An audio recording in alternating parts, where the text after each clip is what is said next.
Titans is back on HBO Max, and they are taking on the Death in the Family story. But this might not be exactly as you remember it from the comics. Let's talk about some spoilers from episode 1 and that major twist to the original story. Did the production team at Titans break a major Batman rule? Let's talk about it. Now, before we dive in, make sure you hit that like and subscribe button and ring the bell for all the updates. Also, don't forget about the big giveaway. We got a PlayStation 5 to give away at 25,000 subscribers. All you have to do to get in on the giveaway is be a subscriber and leave a comment. Also, if you can, check out the Buy Me a Coffee link down below.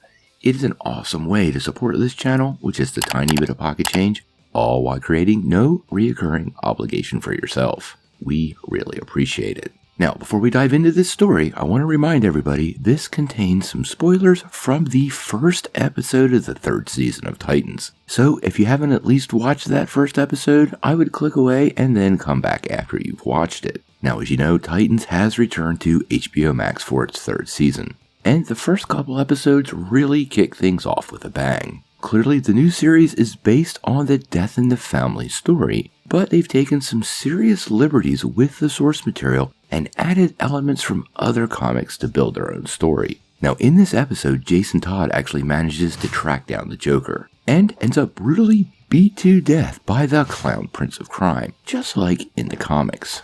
But this is where it starts to take a little bit of a different path. Before the end of the episode, Bruce Wayne actually bursts into Dick Grayson's room and throws a bloody crowbar to the floor. He then claims he started it, I ended it. The Dark Knight continues, "Do you know what he was doing as I caved in his skull? He was laughing. He laughed at me because he had won. You and Barbara were right. It's all a game. I should have stopped playing a long time ago. It's over for me now. It's over. Be a better Batman." At this point, Bruce Wayne flees and disappears completely, leaving the city looking for Batman after he apparently murdered the Joker. Now, this is a huge departure from the source material, and pretty much leaves Nightwing in a lurch, forced to pick up where his mentor left off.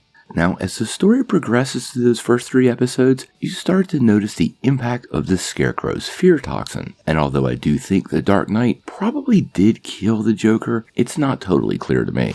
It's very possible Bruce was under the effects of the Scarecrow's toxin. He was in Arkham, and the Scarecrow already knew who Batman was. There is a distinct possibility that eventually Bruce Wayne returns to the show and there's some sort of exit point, whether it being he was under the influence of the drug, or in reality, the Scarecrow drugged Bruce, and then he actually killed the Joker, pushing Bruce over the edge and into complete breakdown. Now, obviously, we won't know this until the rest of the season is released, but I feel pretty strongly that is exactly what's going on. Although I do think the show has no problems taking risks, I don't think they would take that distinct of a departure from classic Batman and the classic rules Batman typically follows, but we'll have to wait and see.